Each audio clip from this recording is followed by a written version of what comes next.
मेरा नाम आलोक है। मेरा मुंबई में अपना एक छोटा सा होटल था। मेरे आगे पीछे कोई नहीं था। मैं यहाँ मुंबई में नौकरी करने के लिए आया था। फिर भगवान ने मेरी किस्मत ऐसी पलट दी थी कि मैंने यहीं पर अपना एक छोटा सा होटल खोल लिया था। मेरी जिंदगी यहाँ पर अच्छी चल रही थी। मेरे माता पिता तो मुझे इस दुनिया से छोड़कर जा चुके थे। मेरे कुछ रिश्तेदार थे जो मुंबई में ही रहते थे। मैं अपने रिश्तेदारों के यहाँ आकर छोटी सी नौकरी करने लगा था। फिर मेरी खूब तरक्की हुई थी और मैंने अपना एक होटल कर लिया था जो सिर्फ मेरा ही था और जिसका मालिक भी मैं ही था। जिंदगी अच्छी और सुकून से गुजर रही थी क्योंकि कोई टेंशन नहीं थी। मेरे होटल में 8 लड़के काम किया करते थे। वो सब खाना बनाते थे और मैं उन लोगों पर नजर रखता था। मेरा होटल छोटा जरूर था पर यहाँ का खाना बहुत टेस्टी था। लोग दूर दूर से खाना खाने के लिए मेरे होटल में आते थे। मुझे अपनी जिंदगी सबसे ज्यादा अच्छी लगने लगी थी क्योंकि भगवान की कृपा से सब कुछ अच्छा चल रहा था। मेरी उम्र अब 28 साल की हो गई थी। मैं अपनी शादी करके अपना परिवार आगे बढ़ाना चाहता था, लेकिन अभी तक मैंने किसी लड़की को पसंद नहीं किया था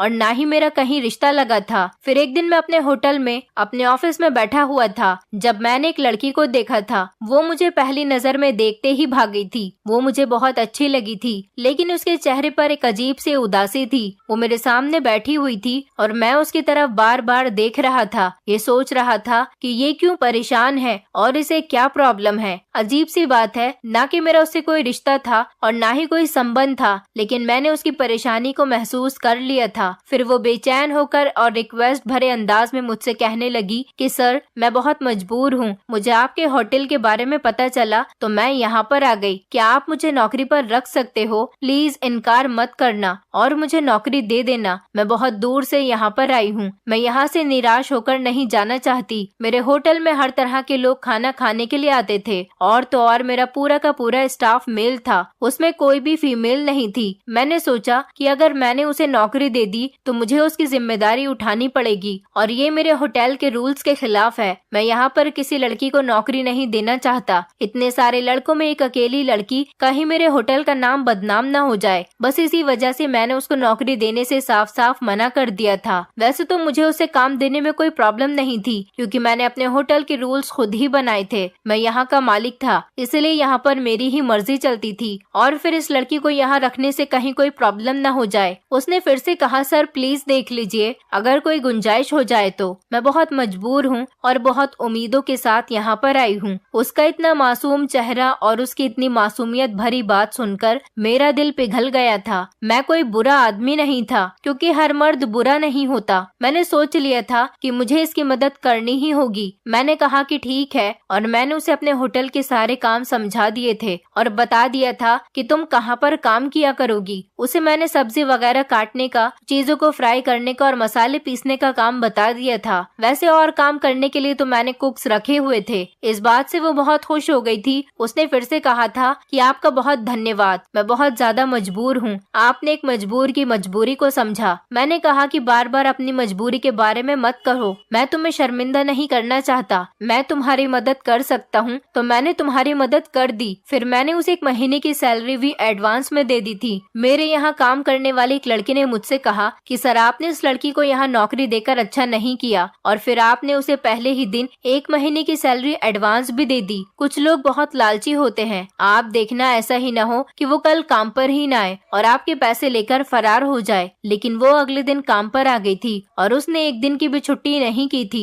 वो लगातार काम कर रही थी, टाइम से आती थी और टाइम से ही अपने घर चली जाती थी। और अब उसे मेरे होटल में काम करते हुए 1 महीना हो गया था। अपना 1 महीना पूरा होते ही उसने मुझसे एक अजीब सी फरमाइश कर दी थी। उसने मुझसे कहा था कि सर, मुझे पैसों की जरूरत है। तो मैंने उसके एक बार के ही कहने पर उसे कुछ पैसे दे दिए थे। उसने कहा कि नहीं, मुझे इससे भी ज्यादा पैसे चाहिए। अगर आप चाहो तो मैं आपके लिए कुछ भी कर सकती हूँ। मुझे पता चला कि आपकी शादी नहीं हुई है। अगर आप चाहो तो मैं एक दिन के लिए आपकी पत्नी बनकर आपके साथ रात गुजार सकती हूँ। मैंने जब उसकी ये बात सुनी तो मेरे होश उड़ गए थे क्योंकि उसने बात ही ऐसी कर दी थी। मैंने फौरन उसका हाथ पकड़ा और उसे ऑफिस के अंदर ले गया था और फिर मैंने उस पर डांट लगाई थी। कहा था कि ये तुम कैसी बकवास कर रही हो? तुम्हें ऐसी बातें करते हुए शर्म नहीं आती? पैसों के लिए तुम इतनी गिर गई हो कि तुम साफ साफ शब्दों में मुझसे ये बात कह रही हो। उसने मुझे अपना नाम अविका बताया था। उसने ढीले ढीले कपड़े पहने हुए थे और वो सलवार कमीज पहनी हुई थी।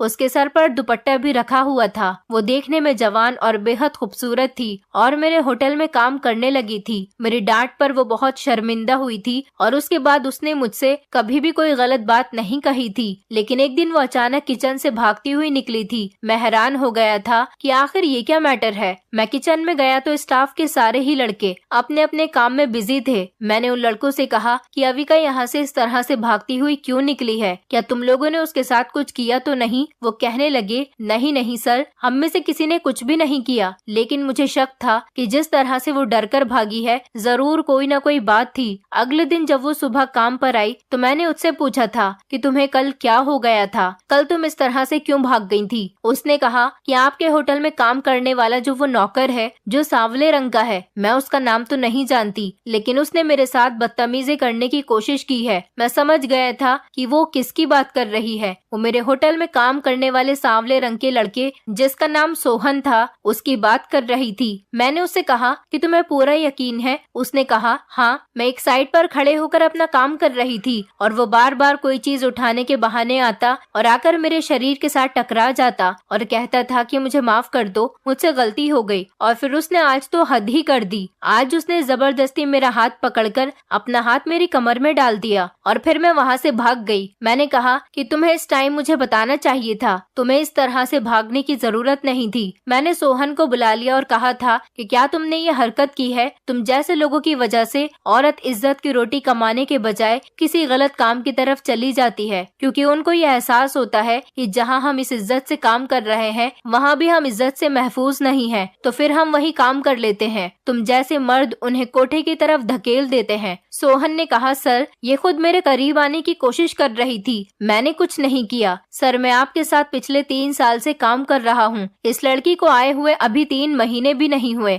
आपने उसकी बात मान ली और आप मेरी बात नहीं मान रहे हो। बात तो सोहन की भी ठीक थी, लेकिन फिर मुझे एक और लड़के ने इशारा किया कि ये लड़का ही गलत है, इसी ने लड़की को छेड़ा है। बस फिर मैंने फौरन ही फैसला कर लिया था कि मैं इसे नौकरी से निकाल दूंगा। मैंने सोहन से कहा कि मैं तुम्हारा हिसाब फाइनल कर देता हूँ, तुम यहाँ से चले जाओ। और वो मेरे होटल से चला गया, पर जाते जाते कहकर गया कि सर इस लड़की की वजह से आपने मुझे काम से निकाल दिया। ये लड़की आपको एक दिन अपना असली रूप जरूर दिखाएगी, फिर आपको पता चलेगा कि मैं सही था और ये गलत। जाहिर सी बात है, मैंने उसे काम से निकाल दिया था तो वो मेरी इस बात पर तारीफ तो नहीं कर सकता था, इसीलिए वो इसका नाम भी बदनाम करते हुए वहाँ से चला गया था। लेकिन शाम को मुझे मेरे हेड शेफ ने कहा था कि सर आपने इस लड़की को यहाँ पर रखकर अच्छा नहीं किया, क्योंकि अब इस तरह के मैटर्स तो होते ही रहेंगे। एक जवान और खूबसूरत लड़की का इतने सारे लड़कों में काम करना कोई मजाक बात नहीं। और आप ये भी जानते हैं कि यहाँ पर काम करने वाले सारे ही लोग परदेसी हैं और अपनी अपनी पत्नियों से दूर हैं। कोई 4 साल से अपने घर नहीं गया तो कोई 6 साल से नहीं गया होगा तो कोई 8 साल से नहीं होगा। ऐसे में खूबसूरत लड़की उनके साथ काम करेगी तो कुछ न कुछ तो हो ही जाएगा। मैंने कहा कि ये तुम कैसी बातें कर रहे हो? क्या किसी मर्द से इतना भी कंट्रोल नहीं होता कि वो अपनी पत्नी से नहीं मिला तो वो किसी भी औरत पर हाथ डाल देगा? वो आदमी मेरी बात सुनकर खामोश हो गया था। उसने कहा कि आपको मर्दों के बारे में अभी पता ही कहाँ है सर। इस दुनिया में बहुत सारे ऐसे मर्द हैं जिनका सिर्फ अपनी पत्नियों से ही दिल नहीं भरता बल्कि दूसरी औरतों पर भी नजर रखते हैं। लोग तो पत्नी होते हुए भी दूसरी शादी कर लेते हैं और उसकी पत्नी को कुछ पता ही नहीं चलता। मैंने कहा कि मर्दों को शादी करने की परमिशन है तो वो इस चीज का बहाना ना बनाए कि हम तो दूसरी शादी सिर्फ गलत काम के लिए ही कर रहे हैं और किसी भी मर्द को अपनी पहली पत्नी को धोखा नहीं देना चाहिए। अगर उसकी दूसरी शादी किसी मजबूरी की वजह से हो जाती है तो वो उसे सहारा दे, ना कि उस औरत के साथ कोई गलत काम करे। मैंने उससे कहा कि अगर अविका को काम पर मैंने रखा है तो उसकी हिफाजत भी मैं ही करूंगा। मेरे दिल में अगर अविका के लिए मोहब्बत भरी फीलिंग्स नहीं होती तो मैं भी कभी उसे ना तो इस नौकरी पर रखता और ना ही उसके लिए अपने इतने पुराने नौकर को नौकरी से निकाल देता। ये बात तो पक्की थी कि मेरे दिल में वो अपनी की स्पेशल जगह बना चुकी थी,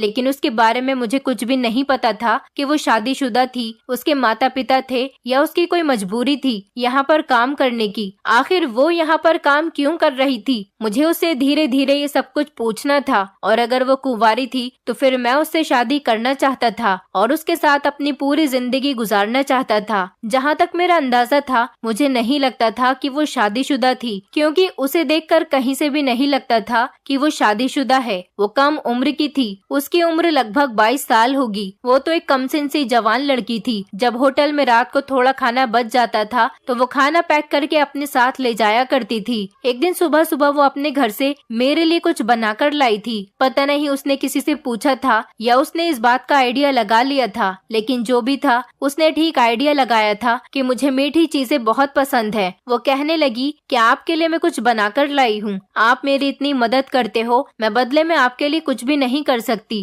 तो सोचा कि आपके लिए कुछ मीठा ही बना लेती हूँ। मैंने कहा कि तुमने बहुत अच्छा किया। वो मेरे लिए अपने हाथ से खीर बनाकर लाई थी। मैंने जैसे ही खीर टेस्ट की तो मैंने उससे कहा कि तुमने बहुत अच्छा किया, ये बात मुझे पसंद आई, तुम्हारे हाथों में तो जादू है। मैंने कहा कि यही खीर तुम मेरे होटल पर भी बनाया करो, मैं तुम्हें इसके अलग से पैसे दूंगा। मैंने उसको अच्छे पैसों पर रखा हुआ था और अलग से भी उसे मैं पैसे दे दिया करता था और होटल के लोग भी उसे टिप वगैरह दे दिया करते थे और होटल का बचा हुआ खाना भी वो अपने घर ले जाती थी। लेकिन फिर भी वो हमेशा उदास और परेशान सी रहती थी और उसकी परेशानी मुझसे देखी नहीं जाती थी। एक दिन मैंने उससे पूछ लिया कि क्या मैटर है, तुम इतना परेशान क्यों रहती हो? तो उसने मुझे कुछ नहीं बताया। उसने कहा कि आप क्या करोगे मेरी कहानी सुनकर? अब इंसान बार बार तो नहीं पूछ सकता और रिक्वेस्ट भी नहीं कर सकता, वरना सामने वाला सोचेगा कि पता नहीं ये क्यों मेरी कहानी के बारे में जानना चाहता है। इसलिए मैंने उससे दोबारा कोई सवाल नहीं किया। एक दिन बहुत तेज बारिश हो रही थी,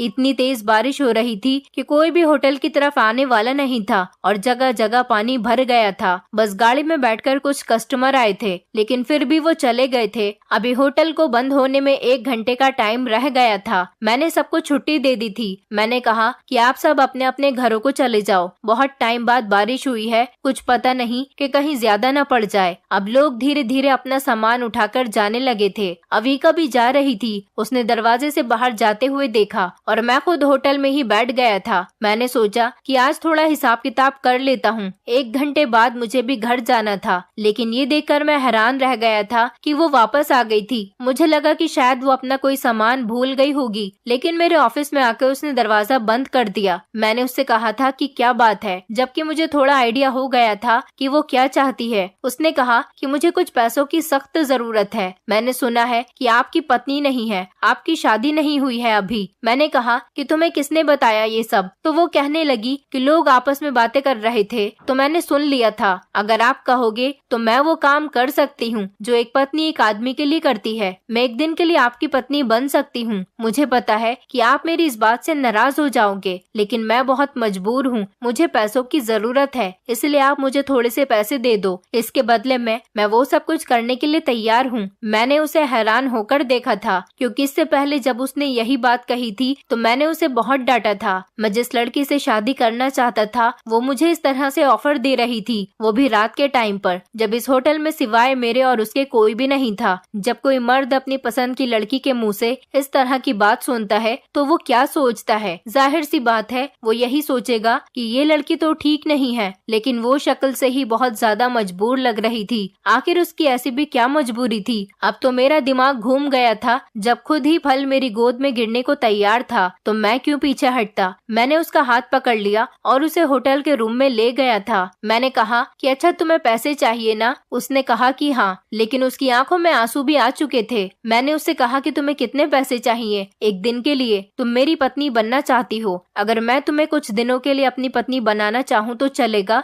लेकिन तुम्हें पैसे बहुत मिलेंगे। पहले तो उसने कहा कि हाँ, लेकिन मेरी माँ बीमार है, वो बहुत ज्यादा बीमार है। उसने हाँ तो कह दिया था, लेकिन जैसे ही मैंने उसकी तरफ नजर भर के देखने की कोशिश की तो वो फूट फूट कर रोने लगी थी और जमीन पर बैठ गई थी और उसने अपनी आंखों पर हाथ रख लिया था और वो मुझसे माफी मांगने लगी थी। वो कहने लगी कि मुझे जाने दो प्लीज सर, मुझे जाने दो, मैं ये काम नहीं कर सकती। वो एक पल को कमजोर पड़ गई थी, लेकिन नहीं नहीं, मैं ऐसा नहीं कर सकता। मैं भी पीछे हट गया था। दरअसल मेरा ऐसा करने का कोई इरादा नहीं था। मैं उसकी फीलिंग्स को ठेस नहीं पहुंचाना चाहता था और उसका कॉन्फिडेंस जाग गया था। मैंने कहा कि अब मुझे ये बताओ कि तुम्हारी आखिर ऐसी कौन सी मजबूरी है कि तुम ये सब करने को तैयार हो गई हो, और भगवान के लिए मुझसे झूठ मत बोलना। उसने कहा कि मैं अब आपसे कोई भी झूठ नहीं बोलूंगी, आप मेरे साथ चलो, मैं आपको दिखाती हूँ कि मैं किस हद तक मजबूर हूँ। मैंने अपनी गाड़ी निकाली और उससे कहा कि ठीक है चलो मेरे साथ। हम दोनों गाड़ी में बैठ गए थे और अब वो मुझे रास्ता बताती जा रही थी और हम जा रहे थे। रास्ता बहुत दूर तक जा रहा था। हम लोग आबादी से अब काफी दूर आ गए थे। अब मुझे थोड़ा डर भी लग रहा था कि मैं एक होटल का मालिक हूँ और और ये लड़की मेरे पास आती है और कहती है कि मुझे काम चाहिए। फिर अपनी अदाओं से मुझे लुभाने की कोशिश करती है। फिर मुझे गलत काम करने का ऑफर देती है और अब कह रही है कि मैं आपको अपने साथ लेकर चलती हूँ। कहीं ऐसा तो नहीं कि ये सब कुछ एक प्लान के मुताबिक कर रही है और मुझे अपने किसी जाल में फंसाना चाहती है। अब ये जहाँ मुझे ले जा रही थी, कहीं वहाँ पर मुझसे ये सब कुछ छीन ले, मेरी गाड़ी भी मुझसे ले ले। मेरी जेब में कुछ पैसे भी थे, मेरे पास 2 महंगे महंगे मोबाइल भी थे। वो सब कुछ अगर इसने मुझसे छीन लिया तो क्या होगा, किसी को कुछ पता भी नहीं चलता। आज तो बारिश का दिन था, इतने दिन तक उसने ऐसी कोई हरकत नहीं की थी, लेकिन उसे आज ही ये सब कुछ क्यों याद आ रहा था, क्योंकि बारिश में तो कोई भी बाहर नहीं निकलता। मेरे दिमाग में 1000 तरह की बातें आ रही थी जब अचानक से उसने कहा कि वो सामने गली में पहले घर के सामने गाड़ी रोक दे। ये घर मुझे बहुत छोटा सा लग रहा था। ऐसा लगता था घर की दीवारें तो पक्की हैं, लेकिन शायद ऊपर से छत कच्ची बनी हुई है। वो भी गाड़ी से उतर गई थी और हम लोग घर के अंदर चले गए थे। घर की हालत देखकर आइडिया हो रहा था कि यहाँ पर गरीबी राज करती थी। इस घर में कुछ भी नहीं था, सामने ही किसी बच्चे के टूटे फूटे खिलौने पड़े हुए थे। मैं समझ गया था कि ये लड़की शादीशुदा है और उसके तो बच्चे भी हैं, लेकिन जब भी वो काम पर आती थी वो बच्चों को तो अपने साथ नहीं लाती थी। शायद ये अपने बच्चे को घर पर ही छोड़कर जाती थी। बच्चे की चीजें तो पड़ी हुई थी, मगर बच्चा कहीं भी नजर नहीं आ रहा था। यहाँ पर एक बच्चे की पुरानी सी वॉकर थी और कुछ खिलौने थे, उन पर बहुत सारी धूल जमी हुई थी, लेकिन शायद बच्चा कमरे में था। वो मुझे कमरे में ले गई, लेकिन सामने का नजारा देखकर तो मेरे पैरों तले से जमीन निकल गई थी, क्योंकि उस कमरे के अंदर बिस्तर पर एक आदमी पड़ा हुआ था जिसका आधा शरीर लाचार हो चुका था, लेकिन वो जाग रहा था और कुछ अजीब अजीब से इशारे करते हुए अविका से पूछने लगा कि ये कौन है। अविका ने भी इशारे से बताया कि ये मेरे सर हैं, जहाँ पर मैं काम करती हूँ, ये वहाँ के मालिक हैं। फिर उसने उस आदमी पर ब्लैंकेट डाल दिया था और उसे पानी पिलाने लग गई थी। उसके बाद उसने दवाई भी खिलाई थी। फिर उसने मुझसे कहा कि सर आप मेरे साथ बाहर आकर बैठ जाओ। मैं उसके कमरे से बाहर आ गया था। यहाँ पर एक कमरा और था और बाहर सिर्फ एक छोटा सा आंगन बना हुआ था। आंगन तो मैंने समझाने के लिए कह दिया, बस एक छोटी सी ही खाली जगह थी। मैं वहीं कुर्सी पर बैठ गया था और ये सोचने लग गया था कि घर में बच्चे के खिलौने तो पड़े हुए हैं, लेकिन बच्चा मुझे कहीं पर भी नजर नहीं आया। फिर अविका बाहर आ गई थी और एक छोटे से स्टूल पर मेरे सामने आकर बैठ गई थी। उसने कहा कि आपको मेरा घर कैसा लगा। मैंने उससे कहा तुम्हारा ये घर बहुत अच्छा है। फिर उसने मुझे बताया कि अंदर जो आदमी लेटा हुआ है ना, वो मेरा पति है। ये सुनकर तो जो मेरे हाथ में उम्मीद का शीशा था वो चकनाचूर हो गया था, क्योंकि मैं तो उसे अपनी पत्नी बनाना चाहता था और ये पहले से ही शादीशुदा निकली थी। उसने कहा कि मेरा पति बीमार है और मैं उसी के इलाज के लिए पैसे जमा करती हूँ। मैंने कहा कि हाँ ये तो मैंने देख लिया, तुम सच में बहुत मजबूर हो। क्या हुआ था तुम्हारे पति को जो उनकी हालत ऐसी हो गई? इस पर अविका ने कहा कि मुझे नहीं पता कि उसे क्या हुआ था। मैंने कहा कि तुम्हारा क्या मतलब है, तुम्हें ये नहीं पता कि तुम्हारे पति के साथ आखिर हुआ क्या था? उसने कहा कि जब मेरी उससे शादी हुई थी तब भी वो ऐसा ही था। मैंने कहा ये तुम क्या कह रही हो? तुम्हारी शादी एक ऐसे इंसान के साथ करवा दी गई थी जिसे पैरालाइज है। आखिर किसने तुम्हारी शादी इसके साथ करवाई थी और तुम्हारी शादी को कितने साल हो गए? अविका ने बताया कि मेरी शादी को 5 साल हो गए। पहले सिर्फ उसके एक हाथ पर पैरालाइज हुआ था। उसके साथ मेरी जिंदगी बहुत बुरी गुजर रही थी, क्योंकि वो एक हाथ से लाचार हो गया था, लेकिन इसका दूसरा हाथ ठीक था। वो मुझे एक हाथ से खूब मारता था। भगवान ने हमें औलाद भी दी थी, लेकिन वो भी इस दुनिया से चली गई। मेरी बेटी 2.5 साल की थी। मेरी बेटी बहुत ज्यादा बीमार हो गई थी, उसे नमूनिया हो गया था और वो बुखार से तड़प रही थी। और फिर भगवान ने उसे अपने पास बुला लिया, इसीलिए क्योंकि उसका यहाँ पर ख्याल रखने के लिए कोई भी नहीं था। मैं तो लोगों के घरों में काम करने जाती थी। मैंने कहा कि तुम्हारी शादी इस इंसान के साथ आखिर किसने करवाई थी? तो उसने कहा कि मेरे माता पिता ने मुझे इसके हाथों बेच दिया था, क्योंकि मेरे माता पिता बहुत लालची लोग थे। ये मुझसे उम्र में बहुत बड़ा है और इसने मेरी खूबसूरती देखते हुए मुझे मेरे माता पिता से खरीद लिया था। मैं तो जिस दिन से पैदा हुई हूँ अत्याचार बर्दाश्त करती आ रही हूँ। ये अभी भी मुझ पर हाथ उठाता है। मैंने कहा कि ये अभी भी तुम पर हाथ कैसे उठा सकता है? ये तो बीमार है। उसने कहा कि अब इसका पैरालाइज बढ़ गया है और अब इसकी टांग पर भी पैरालाइज का असर हो गया। इसे कानों से ठीक से सुनाई नहीं देता, ये बोल भी नहीं पा रहा, लेकिन एक हाथ इसका अभी भी चलता है। उसने एक डंडा अपने पास रखा हुआ है जो उसके बेड के पास ही रखा रहता है और उसे अपने हाथ की उंगलियों में पकड़कर जब वो गुस्से में होता है तो इशारे से मुझे बुलाता है। मैं उसके सामने बैठ जाती हूँ और वो डंडे के साथ मुझे मारना पीटना शुरू कर देता है। तभी तो मैं ये ढीले ढीले कपड़े पहनती हूँ ताकि मेरे शरीर पर जो जख्म के निशान है वो किसी और को ना दिख जाए। अगर कोई मेरे जख्म गिनने बैठ गया तो उसे सुबह हो जाएगी। ये आदमी मुझ पर बहुत अत्याचार करता है। उसकी ये बातें सुनकर तो मेरी आंखों में भी आंसू आ गए थे। मैंने कहा कि फिर भी तुम इस घटिया इंसान का इतना ख्याल रखती हो, तुम इसे छोड़ क्यों नहीं देती और तुम उसके लिए पैसा भी कमाती हो और इस आदमी के लिए तुम मेरे सामने भी रात गुजारने के लिए तैयार हो गई थी। अरे तुम इसको मार क्यों नहीं देती हो? ऐसे लोगों का इस दुनिया में जीने का कोई हक नहीं जो औरत को कुछ नहीं समझते, और वो भी एक ऐसी औरत को जो एक घटिया मर्द के लिए इतनी मेहनत से पैसा कमाती है और उसका ख्याल रखती है। मुझे तो बहुत ही गुस्सा आ रहा था। शायद मैं खुद भी कभी ऐसा नहीं करता, लेकिन गुस्से में मैं इसको इस तरह की एडवाइस देने लगा था। उसने कहा कि मैं क्या करूं, ये जैसा भी है पर है तो मेरा पति ही और मैं अपना सुहाग नहीं उजाड़ सकती। जब तक इसकी सांसें चल रही हैं, मैं इसकी पत्नी हूँ। मेरी जिंदगी में शामिल होने वाले लोगों ने मिलकर मेरे साथ बहुत बुरा किया, लेकिन मैं बुरी इंसान नहीं हूँ। ये मेरे साथ इसीलिए बुरा कर रहा है क्योंकि ये मुझे भी बुरा बनाना चाहता है। ये सब तो जाएंगे ही एक दिन नरक में और इनसे सवाल भी जरूर किया जाएगा। इनको सजा भी जरूर मिलेगी, लेकिन अगर मैंने इसके साथ कुछ बुरा किया तो फिर मुझे भी सजा मिलेगी। फिर मेरे साथ बुरा करने वाले लोगों में और मुझ में क्या फर्क रह जाएगा? ये इस दुनिया में जीत जाएंगे, लेकिन भगवान के यहाँ जाकर तो मेरी ही जीत होगी और ये सारे के सारे हार जाएंगे। मैंने कहा कि तुम इसका इलाज क्यों करवाना चाहती हो?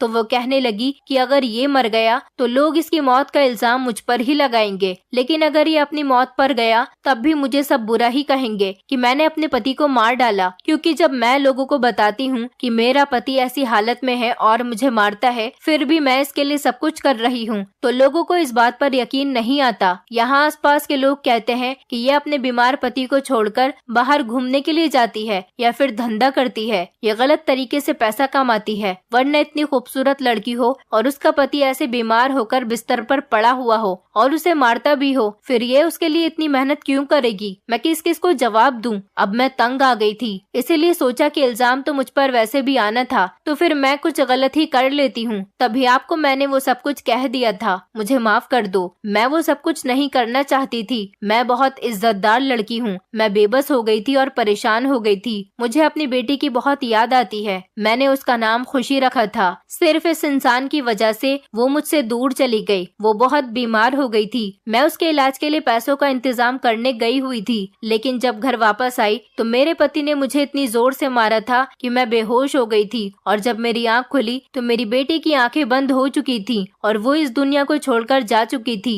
मैंने अविका की बात सुनने के बाद उसके हाथ पर अपने दोनों मोबाइल और मेरे पास जो पैसे थे वो सब कुछ रख दिए थे और उससे कहा था कि ये मोबाइल बेच देना और इन पैसों को इस्तेमाल कर लेना और नौकरी पर भी आना। मैं चलता हूँ, लेकिन इससे पहले मैं तुम्हारे पति को कुछ कहना चाहता हूँ। तुम इसको बाद में सब कुछ बता देना। मैं उसके पास गया और मैंने उसके पति से कहा कि तुम कैसे इंसान हो, तुम्हें शर्म आनी चाहिए। तुम्हारी पत्नी तुम्हारा कितना ख्याल रख रही है और तुम हो कि उसको नुकसान पहुंचाते हो। अगर एक दिन तुम उसके साथ अच्छा सुलूक कर लोगे ना तो भगवान की कसम अपने कदमों पर खड़े हो जाओगे। वो मुझे हैरान होकर देख रहा था क्योंकि उसे ठीक से सुनाई नहीं दे रहा था कि मैं उससे क्या बोल रहा हूँ। मैं वहाँ से निकल आया था। मेरी भी आंखों में आंसू आ गए थे। अब मुझे समझ आया था कि उसने क्यों अपनी बेटी का सामान वहाँ पर रखा हुआ था, क्योंकि उसे अपनी बेटी की बहुत याद आती थी और हर चीजों पर जितनी धूल मिट्टी पड़ी हुई थी उसका मतलब यही था कि जिसका सामान है वो बेचारी तो इस दुनिया में नहीं थी। मैं वहाँ से चला गया था। मैं गाड़ी में बैठकर सोच रहा था कि ये दुनिया कितनी बुरी है कि लोगों ने एक तरफ औरत को इतना बुरा बनाया हुआ है कि अगर वो अच्छाई भी करे तो लोग कहते हैं कि नहीं नहीं ये अच्छी नहीं हो सकती, और वहीं दूसरी तरफ मर्द को ऐसा बनाया है कि अगर मर्द औरत के कहने पर गलत काम करने के लिए इनकार कर ही नहीं सकता। लेकिन मैंने तो अविका को इनकार किया था, वरना आज ऑफिस में कोई भी नहीं था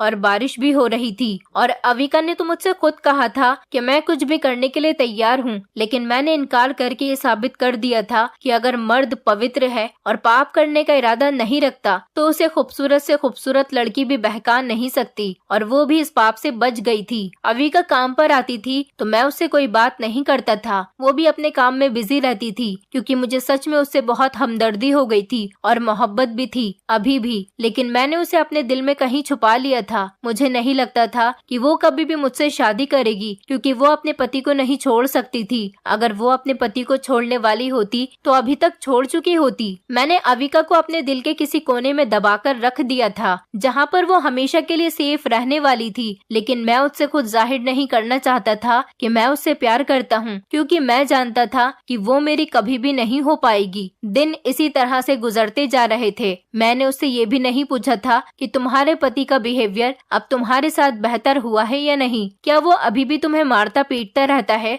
और तुम खामोशी से मार खाती रहती हो? लेकिन एक दिन मैं उसे देखकर हैरान रह गया था। आज वो बहुत ज्यादा खुश लग रही थी और बहुत खूबसूरत भी लग रही थी। वो मेरे ऑफिस में आई और कहने लगी, सर, मेरे पास आपके लिए कुछ है। मुझे लगा कि शायद फिर से वो मेरे लिए कुछ खाने को बनाकर लाई होगी, लेकिन इतने दिनों तक तो वो मुझसे दूर दूर रह रही थी और मुझे इग्नोर कर रही थी। फिर अचानक से उसे मेरा ख्याल कैसे आ गया था। मैं उसके साथ इस तरह से पेश आ रहा था कि जैसे ही सब कुछ नॉर्मल है और मेरे अंदर कुछ नहीं चल रहा। मैंने कहा कि हाँ बताओ, क्या लाई हो तुम? तो उसने मेरे सामने मेरे दोनों मोबाइल मेरी टेबल के ऊपर रख दिए थे। मैंने उससे कहा कि तुमने अभी तक इनको बेचकर इस्तेमाल नहीं किया? तो वो कहने लगी कि नहीं, मुझे इन्हें बेचने की जरूरत ही नहीं पड़ी थी। दरअसल मेरा पति इस दुनिया से चला गया। मैं उसकी बात पर चौंक गया था। मैंने कहा कि ये सब कैसे हुआ? उसने कहा कि उस दिन के 2 हफ्ते के बाद ही रात को अचानक उसकी तबीयत बहुत बिगड़ गई थी। उसके मरने के बाद लोगों ने मुझे बहुत बुरी बुरी बातें सुनाई थी, लेकिन मैंने उनकी बातें सुन ली थी, क्योंकि मुझे पता था कि अब ये इन लोगों की आखिरी बातें हैं। आगे मुझे कोई भी कुछ नहीं कहेगा।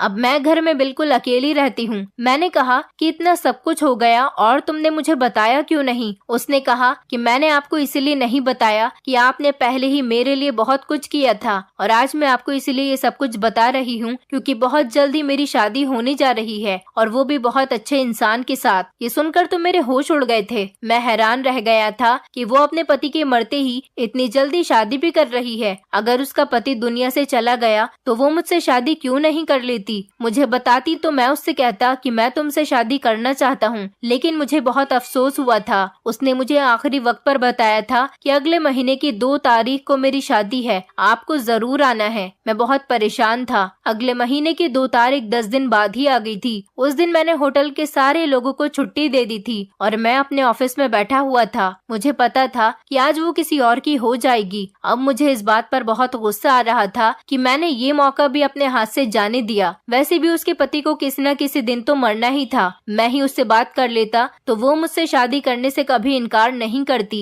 लेकिन वो इतनी खूबसूरत थी कि उसे कोई भी आसानी से अच्छा लड़का मिल गया होगा। उसे तो कोई भी मिल सकता था। मेरा दिल टूट चुका था जब दरवाजे पर अचानक मुझे हलचल की आवाज सुनाई दी थी और कोई अंदर दाखिल हुआ। मैंने सामने देखा तो मैं हैरान रह गया था कि सामने कोई और नहीं बल्कि अविका खड़ी हुई थी और वो दुल्हन बनी हुई थी। मैंने उससे कहा कि तुम यहाँ पर क्या कर रही हो? क्या हुआ, कोई परेशानी हो गई है क्या? सब ठीक तो है ना? और तुम्हारा पति कहाँ है? तुम दुल्हन बनकर यहाँ क्यों आई हो? वो मुस्कुराने लगी और कहने लगी कि मेरा दुल्हा और मेरा होने वाला पति तो मेरे सामने ही खड़ा हुआ है। मैंने कहा कि क्या मतलब है तुम्हारा? और फिर अचानक से मैं समझ गया था कि वो क्या कहना चाह रही है। उसने कहा कि मैं आपसे ही शादी करना चाहती हूँ। आप ही वही इंसान हो जिसने मेरी मदद की और मेरी हिफाजत की और मेरी मजबूरियों को समझा, मुझ पर बुरी नजर नहीं डाली। मैं आपके अलावा और किसी से शादी नहीं कर सकती। मुझे आपसे अच्छा पति मिल ही नहीं सकता। जब उसने ये बात कही तो मैं आप लोगों को बता नहीं सकता कि उस टाइम मुझे खुशी कितनी हो रही थी।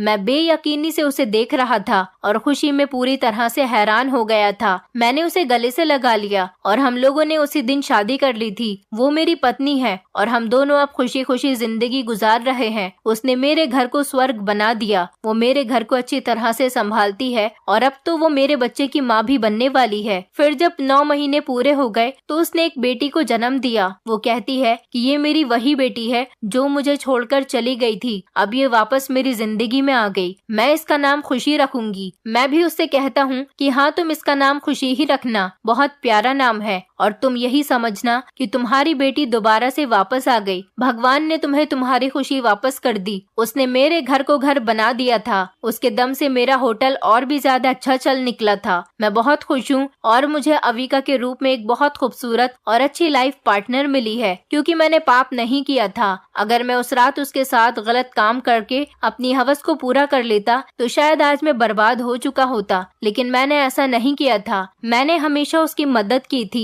और फिर वही मेरे लिए सब्र का फल बनकर मेरी जिंदगी में आ गई थी। अविका बेचारी की जिंदगी में भी अब सुकून आ गया है, क्योंकि जब वो अपने माता पिता के पास थी तो उन लोगों ने भी उस पर बहुत अत्याचार किए और शादी के बाद उसके पति ने भी उसकी जिंदगी को दुश्वार कर दिया था। मेरे घर में वो बहुत सुकून से रहती है और मेरे साथ बहुत खुश है और उसे भी यही लगता है कि मेरी जिंदगी में आने के बाद उसकी पूरी जिंदगी बदल गई। भगवान ने हम दोनों को किस तरह से मिलाया था और हमारी इस सच्ची मोहब्बत को पूरा कर दिया था। अब वो मेरी पत्नी है और मैं अब पिता बन गया हूँ। वो मेरी मनपसंद औरत है और एक मर्द को जो खुशी अपनी पसंद की औरत से मिलती है वो कहीं से नहीं मिल सकती। मेरी बेटी भी बहुत प्यारी है। मैं बहुत लकी हूँ कि मुझे अविका जैसी पत्नी मिली है। वो मेरे लिए सबसे स्पेशल है। उसके होने से मेरी जिंदगी में बाहर आ गई और मेरी जिंदगी अपनी छोटी सी फैमिली के साथ बहुत अच्छी गुजर रही है। दोस्तों, उम्मीद करती हूँ आपको हमारी कहानी पसंद आई होगी। कहानी पसंद आई है तो वीडियो को लाइक करें, चैनल पर नए हैं तो चैनल को सब्सक्राइब करें और हाँ, नोटिफिकेशन बेल को जरूर दबाएं ताकि अगली अपडेट सबसे पहले आपको मिले।